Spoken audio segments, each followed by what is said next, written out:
দর্শক, আজকের ভিডিওতে আমি আপনাদেরকে এমন একটা আঁকা বাঁকা দুর্গম পাহাড়ি রাস্তা দেখাবো, যেই রাস্তার কন্ডিশন দেখলে আপনারা সত্যি অবাক হয়ে যাবেন। ভিডিওটা পুরোপুরি দেখতে থাকুন। দেখুন, একদম খাড়া উঁচু একটা পাহাড়, আর এই পাহাড়ের ঠিক উপর দিয়ে রাস্তা চলে গেছে। কি একটা দুর্গম জায়গায় রাস্তা তৈরি করেছে, এবং এই রাস্তাটা কেন তৈরি করা হয়েছে সেটাও আপনাদেরকে আমি বলবো। এই রাস্তাটা কোথায় অবস্থিত, লোকেশন কোথায় সেটাও আমি বলবো। আর এই রাস্তার শেষের দিকে একটা চমৎকার ভিউ পয়েন্ট আছে, যেখান থেকে সুন্দর দৃশ্য উপভোগ করা যায়, প্রাকৃতিক সৌন্দর্য। এই জন্য আসলে মূলত এই রাস্তাটাকে তৈরি করা হয়েছে, এবং ওই রাস্তার শেষের যে সৌন্দর্য সেটাও আপনাদেরকে ভিডিও শেষের দিকে দেখাবো। তার আগে রাস্তাটার যে কন্ডিশন সেটা আপনাদেরকে দেখায়, আর এই রাস্তা সম্পর্কে কিছু ব্যাপার আছে সেটা আমি আপনাদেরকে জানাচ্ছি। এই রাস্তা হচ্ছে চায়নার উসানে অবস্থিত। রাস্তার নাম হচ্ছে Three Gorges Dragon Ridge Road. Three Gorges Dragon Ridge Road, উসানে অবস্থিত চায়নার। তো এই রাস্তাটা যেই কারণে তৈরি করা হয়েছে সেটা হচ্ছে ট্যুরিস্টদের জন্য। দেখুন, এখানে চমৎকার একটা ভিউ পয়েন্ট আছে এই রাস্তার শেষের দিকে। ওইখানকার সৌন্দর্য উপভোগ করার জন্য এই রাস্তাটাকে নির্মাণ করা হয়েছে।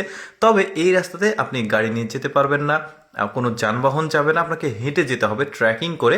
অর্থাৎ এখানে যারা ভ্রমণ পিপাসু মানুষ আছে, যারা পাহাড় পর্বতে হাঁটা চলা করে, তাদের জন্য এই রাস্তাটাকে তৈরি করা হয়েছে। প্রচুর পরিমাণে সিঁড়ি রয়েছে, এখানে সিঁড়ি বেয়ে বেয়ে যেতে হবে। তবে এই রাস্তার নিচের দিকে রয়েছে একটা গাড়ি চলাচলের রাস্তা, তবে এক লেনের রাস্তা। যারা ট্রেকিং করে হেঁটে যেতে পারবে না, তাদের জন্য পাশে একটা রাস্তা তৈরি করা হয়েছে চিকন। তবে ওই রাস্তাটা ছোট রাস্তা, বাট ট্রেকিং করার রাস্তাটা অনেক বড়।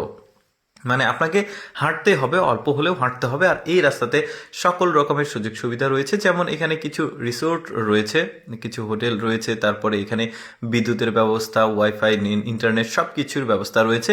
বেশ চমৎকার প্রাকৃতিক সৌন্দর্যের যে একটা সৌন্দর্য, ওই জিনিসটা উপভোগ করতে আসলে ট্যুরিস্টরা এখানে আসে আর কি। তো আমরা প্রায় কাছাকাছি চলে এসেছি শেষের দিকে। তো সেখানে কিন্তু সুন্দর একটা স্পট আছে, আর নিচে দেখতে পাচ্ছেন একটা নদী, পানির কালারটাও সুন্দর, শিপ চলছে। কত সুন্দর একটা জায়গা। আর বাচ্চাদের জন্য কিন্তু সুন্দর সুন্দর স্পট করা আছে এখানে, একটু সৌন্দর্য উপভোগ করার জন্য বা খেলাধুলা করার জন্য। যে মোবাইলের টাওয়ার দেখা যাচ্ছে, বা এটা সম্ভবত বৈদ্যুতিক লাইন হতে পারে, সবকিছুই মোটামুটি এখানে রয়েছে সুযোগ সুবিধা।